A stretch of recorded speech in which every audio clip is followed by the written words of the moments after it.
Hello, hello, hello, hello. Kumusta po ang lahat? Good morning, good morning. Happy New Year. Happy 2025 year of the snake. Of the wooden snake. Today, dahil wala pa tayong pasok, medyo busy tayo konti. Busy lang sa paghahalaman. Today, papakita ko sa inyo kung ano yung fertilizer na ginamit ko. Ito ay nakikita ko lang din. Dati sinahalo ko siya sa soil, pero ngayon parang mas maganda po kung ilagay natin siya sa tubig. Mas effective po siya. Kung sa soil kasi, hihintayin mo pang matunaw silang lahat bago mo siya magamit. Yan. Ito guys. Yan guys. Yan. Ayan ay may mga yung mga gulay-gulay po na pinaghihiwaan ko. Siya nandito po siya. Yan. Yan nandito, ayan. Yan. Ayun po yung mga gulay-gulay na pinaghihiwa ko. So, ang ginagawa ko siya, nilalagyan ko siya ng tubig. Ito. Dahil ito ay masyadong puno, so hindi ko siya lalagyan ng tubig this one. So, ililipat ko siya sa isang container na medyo malaki na malagyan ko talaga siya ng tubig. Tapos, nung may tubig na siya, mga 3 araw, 1 linggo, ang ginagawa ko po, sinasala ko siya. Yung parang di kasi may tubig siya, diba? Tapos tinatapon ko siya dito. Ilalagay ko siya dito na may salaan. With salaan.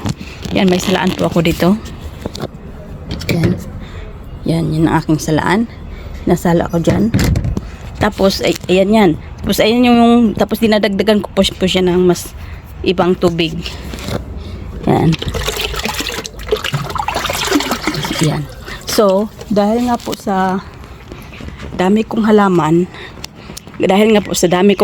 so ang ginagawa ko, dinidiligan ko muna sila lahat ng normal na tubig. Yung normal lang po na galing dun sa yung tubig kasi dito sa ang ginagamit ko, hindi po galing talaga sa gripo namin, dahil pag galing po talaga siya mismo pag galing po talaga kasi siya mismo sa gripo namin, malaki po ang bill na babayaran. So ang ginagawa ko, kasi meron kaming tubig dito, merong hose na inaano ko, yung hinihila ko galing doon, para po yun dito talaga sa mga para sa mga bahay. Kumbaga dito sa, parang po siya sa block dito, libre po siya. Kung sino yung nagpaparent dito, libre yung tubig na yun na gagamitin, kasi galing po yun siya sa dam. So pag galing po sa dam, mas maganda siya, kasi ibig sabihin tubig ulan siya, di ba? Tubig ulan. So ayun ang ginagamit ko. Yung dinidilig ko dito sa lahat ng halaman ko, dinidilig ko siya. Pagkatapos kong diligan, ayun. Pagkatapos ko siyang diligan, mga katulad ngayon, nagdilig kasi ako kahapon. So gagawin ko, kukuha ako dyan, ilalagay ko sa balde. Ilalagay ko dito sa balde, tapos didilig ko ulit siya doon. Pero konti-konti lang. Ididilig ko siya didilig ko lang siya dyan, konti-konti lang, kaya para hindi siya talagang mahulog doon sa ilalim yung tubig, kasi sayang. O, tingnan nyo yan, o. Yan, o, diniligan ko. O, makita niyo yan. O, diba? Sumuloy na. Ang daming suloy. Dami yung suloy, guys. Effective po talaga siya. Effective po yan. Ayan, o. Ito, mga bagong suloy na yan. Mga bago na to. Yan, mga bagong suloy na po ito. Yan. Tsaka yan. Yan. Yan, bagong suloy na rin yan. Sumuloy po sila.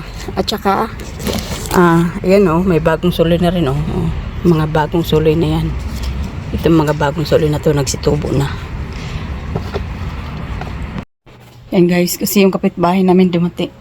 Binigyan ako ng tomato, yung cherry tomato na maliliit. Binigyan ako.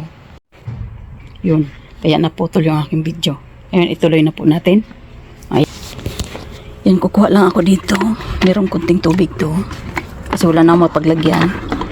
So, gaganituin ko lang siya para mas mabilis. Tapos, merong tabo. So, yan. So, idilig na natin sa mga ganito. Kunti-kunti lang kasi nga, nadiligan ko na to kagabi pa. Gabi. Yan. Ganyan lang po, guys. Yan, ganyan lang. Kunti lang dahil ayun mo namang masayang yung tubig. Kaya nga mas maganda po na diligan natin siya muna. Kumbaga ito parang second batch na. Pero nandito yung fertilizer.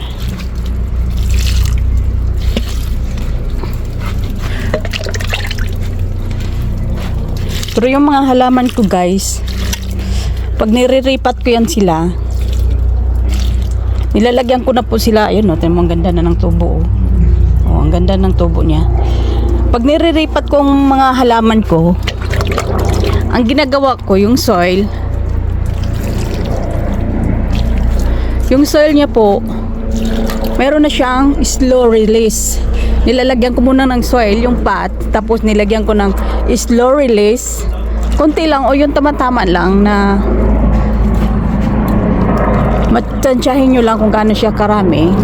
Slow release na fertilizer. Pagkatapos takpan nyo yung slow release ng kunting another soil, tapos ipatong nyo na yung halaman na ilalagay nyo, na iriripat nyo. Ipatong nyo na siya doon, tapos dagdagan nyo ulit ng panibagong lupa. Pagkatapos, ayun, ang tubig na dinidilig ko, yun, ganda oh. Ang tubig na dinidilig ko doon sa niripat ko na halaman ay may fertilizer din. Pero hindi siya hindi siya yung hindi siya yung matigas na slow release. Kundi siya yung tawag din liquid din. Liquid din siya. Yan oh. Ganda ng mga ganito. Tapos ayan no. Ito galing to sa loob. Kasi itong mga halaman nito ay mga succulent. Yan po ay mga succulent type na halaman siya. Tapos pag nilalagay natin siya sa loob, naglalagay po talaga ako ng succulent sa loob ng bahay namin. Pero pag nakita ko siya nag-umpisa na siyang parang hindi maganda, naglalaglagan yung mga dahon. So ang ginagawa ko, nilalabas ko siya ulit. Pag nilabas niyo siya ulit, gaganda na naman siya. Yan. Gaganda na naman yung tubo niya. Yan o. Tignan mo ito o. Oh, di ba? Ganda no. Favorite ko to eh. Pag maganda, favorite eh, no? Di ba? Oh, kasi hi, hello. Hello, yung anak ko naglagay niyan. Tapos yung mga ganito guys, hindi ko siya gusto. Yung mga bulak-bulak sa mga ganito, mga succulent. So, ang ginagawa ko, tinatanggal ko yan. Kasi, pero mas maganda po kung magbulak sila. Dahil kung nagbulak po kasi yan, ibig sabihin, magkakaroon na sila ng mga suloy. Yan o, tingnan mo. O, di ba? Meron na po silang mga suloy. Palaybot yan, o. Kasi hindi naman yan ganyan ang nilagay ko, buo yan. O, tapos ito ay maganda rin, o. Maganda pala to siya pag nasa loob, o. Hindi siya naiinitan. Kasi meron ko dun sa labas naiinitan. Parang yung pinakadulo niya, parang nagba-brown. Parang mamamatay siguro dahil sa sobrang init. So, ang gusto ko kasi paramihin ko to. Kasi maganda po siya, guys. Maganda siya, purple. Paramihin ko yan. Tapos ilagay ko dun sa loob namin pang display. Tignan nyo itong succulent na to. Ang nilagay ko to, hindi pa to ganito haba. Ganyan lang yan. Tapos dito yan siya, yun nga yung lagay ng na nasira. O, diba? Pag meron ko yung mga nasira na nabasag yung anak ko, nahulog eh. Tayo, yun, nilagyan ko yun ng succulent naman. Diba? Ang ganda ng tubo nila. Ang ganda ng tubo. Basta dilig-diligan nyo lang po at lagyan nyo ng fertilizer. Sige, kuha pa tayo ng marami. Tubig. Kuha pa tayo ng tubig. Yan guys, oh. Ayan po ay. Parang gusto ko bumili ng mga ganito guys. Mga ganito. Ito yung binili ko sa mga op-shop. O yung baga okay sa atin. Ito dito kasi op-shop dito yung mga salbo. Mga ganun. Gusto ko bumili ng ganito. Mga ganito. Tapos lalagyan mo ng butas. Ikaw na mismo magbubutas. Kasi walang butas mga yan. Tingnan yung succulent. Tapos ibibenta ko siya. Yan. Gusto mo mga ganyan, magaganda sila. Pang display.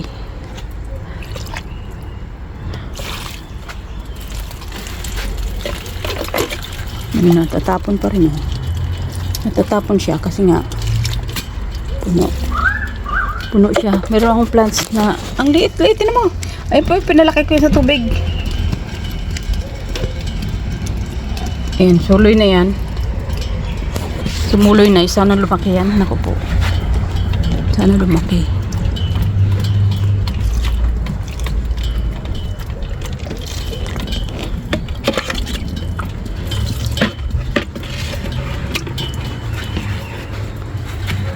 Tapos yan, o, tingnan nyo yung guys, o.